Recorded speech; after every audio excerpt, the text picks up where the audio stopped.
We're back with another episode of a conversation about COVID with our panel, YPG Commander Colonel Russ Poppenberger, Command Sergeant Major Jamathon Nelson, Technical Director Larry Bracamonte, and Deputy Garrison Manager Ron James. Colonel Poppenberger, do you have some opening remarks? We're back with another discussion, our weekly discussion, and what I wanted to say is our practices and procedures continue to do the right things for Yuma Proving Ground across all of our test ranges, from Alaska down to Central America and South America with the Tropic Region Test Center.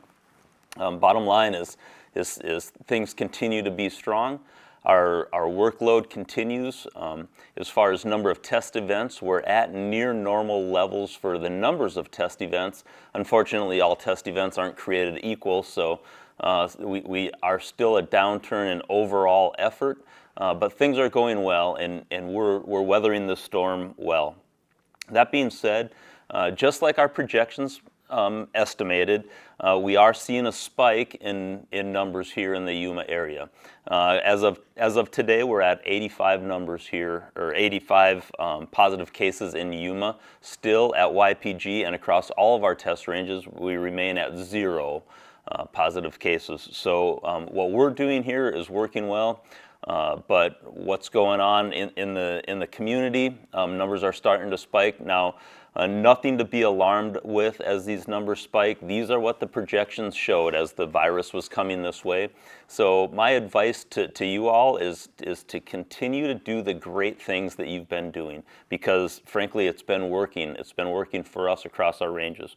Up in Delta Junction, there's been only one reported positive case in Delta Junction, and so nothing is expanding there at the Cold Region Center. By the last report that I had, there was still, we've gone 8 days with no positive cases up in the Fairbanks area. So again, their policies are working. And I would just want to reassure the workforce that the things that we're doing, we're going to continue to stay the course and hold on. Earlier today, Governor Ducey just made an announcement, and he's going to extend the stay-at-home order. He's going to lighten some things up, but generally it's still going to be in effect for another 2 weeks. So he's seen that across the state things are working. Even though our numbers are going up, they are plateauing across the state. They're raising here in Yuma, but across the state they're plateauing. So he's seen these practices working, and he's going to extend the stay at home for another 2 weeks that we'll probably talk about here later on as we have our discussions today. Again, thanks for all the hard work. Everybody's doing great, and with that I'll turn it over to Mark for the questions. How closely is YPG's strategy to get back to more normal operations going to align with the state of Arizona's? So that's a great question, and I saw that as it is kind of various versions of that in the questions that came out in this week's questions. The bottom line is we're going to follow it pretty closely. Just today, as I said in my opening remarks, Governor Ducey gave an address to the state. Essentially, he said some small businesses will return on the 4th and the 8th, and there's going to be more to come on that as we define what he means. So beginning next Monday, having some small businesses go back. The earliest, he said, for dine-in restaurants will be 12 May, and that's going to be a whole new normal for dine-in restaurants. And so I encourage you to look at a recorded version of Governor Ducey's address. It was pretty good. He defined some of that, but there's more work to be done on the definitions. But the bars, their timeline has not been included in that. So bar establishments and whatnot will remain closed. So how that affects us is in our food service. We're going to continue the same practices that we're doing right now. Right now, across YPG food service, we've got takeout only or delivery. Here in the headquarters building and in the Rock Garden Cafe, they're still making those wonderful meals and have daily specials that they have. But you call in, order it, or you can come in and order it and wait and stay socially distanced. But then we'll continue to do takeout food service. And then up at the Coyote Lanes here on Yuma Proving Ground, we're doing delivery service, and they're going to continue with that. As we look at what the city does and the state as they open, but the governor just said today, nothing sooner than 12 May. So on 12 May, we'll go take a look at what the local food establishments are doing. We've asked our MWR folks to go into some of those establishments and just kind of see how they're doing, and we're going to mirror them closely. I don't have specific guidance from higher headquarters other than to kind of stay the course with what we're doing and kind of follow suit with what the local communities are doing, as they've got a better pulse on what's going on within the communities. And so we'll continue to follow suit with that. Again, I thought the governor's address today was good, and we're going to continue to follow along. As far as some of the things like telework, this is going to be our new normal. We're going to continue that. As far as opening some offices up, we've talked about it with the leaders. Case in point, if you have a legal need that you need taken care of, beginning next week, we're going to start manning the legal office open every day, but it's going to be only one person in there every day. So we're going to still maintain our social distance, but we'll bring one person per day in off telework to go do that. And some of the other offices are going to do the same. Our RM office, we looked at doing that, and many of the other offices, to not sit here and list them all on this. But bottom line is we will continue to do max telework as we're doing, but just have an individual, one or two individuals from various offices come in and start working in person. But as I see this going forward, I really see teleworking continuing to be more of the norm. And as I said, looking at how we mirror the county, the city, the county, the state, we're just going to kind of keep a good look at what they're doing. We're going to send our experts out into those establishments and kind of take a look at best practices, and we'll follow suit accordingly. Mr. Bracamonte, we've seen examples at all three test centers of folks rearranging their workplaces and erecting plexiglass and that sort of thing to try to encourage social distancing. Will that sort of thing continue as we get back to more normal operations? Yes, Mark, to answer your question, it will continue. Obviously, keeping people 6 feet apart is good, obviously, to prevent the transmission of viruses.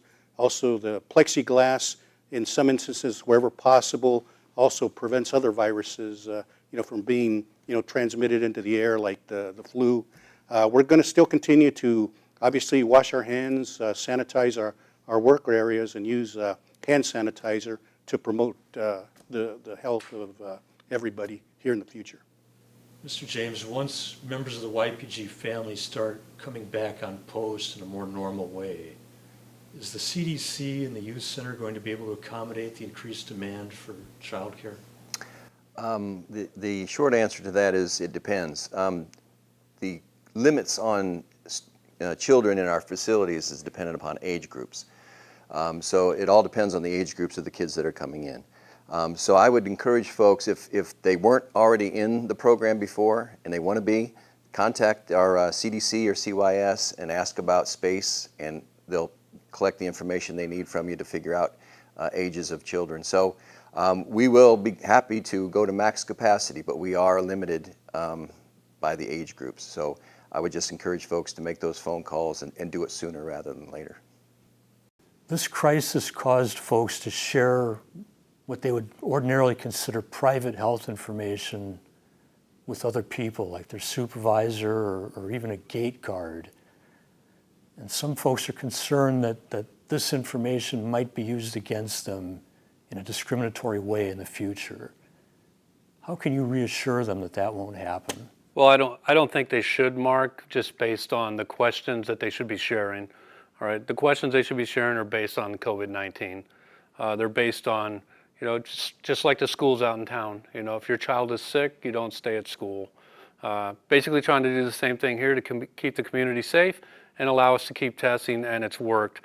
Their fear of sharing whether or not they have a fever, I don't think it's, that's nothing to be worried about. And they shouldn't be going into any deeper detail than the COVID-19.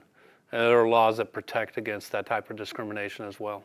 When the stop movement order took effect, YPG used technology to adapt and overcome and continue the mission to allow for remote overseeing of testing.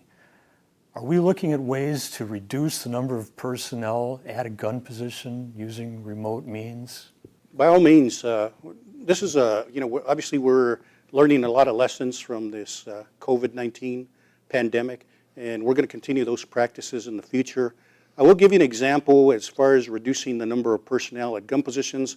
We are already doing that because our government observers, have not been able to travel due to the restrictions imposed on them.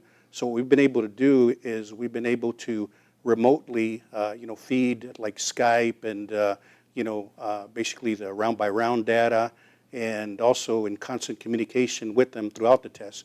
So they're in effect monitoring the test from a remote location. So it's almost like if they're there.